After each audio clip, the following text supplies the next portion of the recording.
So over here you can see that I have a picture. And let's say if I want to go ahead and erase out parts of it by manually brushing over it, then I can utilize something called the Erase Brush tool.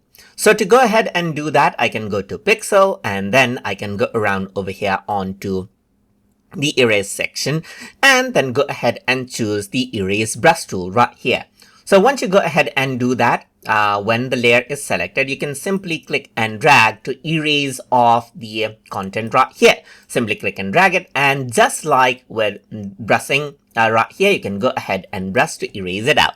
You can change around the size of the brush right here just like this. You can change the flow of the brush right here so that it only erases in a certain level, as you can see right here, and so forth. So you can go ahead and change the flow right here and change the brush type as you want as well. Just like with a regular brush, you can go ahead and add in jitter and so forth as you want.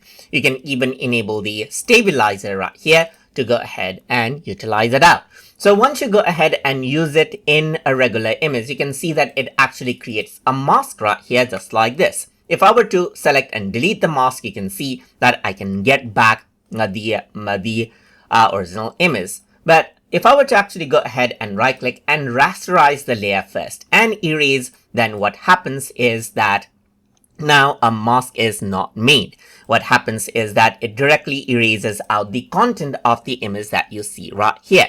So that is basically how the erase brush works. And then if I were to go around over here and bring in, let's say for example, any other brush right here. So let's just go around over here. Let me just draw out with the brush. You can go ahead and use the Erase Brush tool to go ahead and erase it out right here. Let me just turn off the stabilizer, increase out the size. That is the flow right here. Erase it out to go ahead and erase off the content just like this.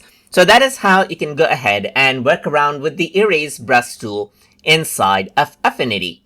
So I hope you guys learned something as always. And as always, please like, comment, share, and subscribe.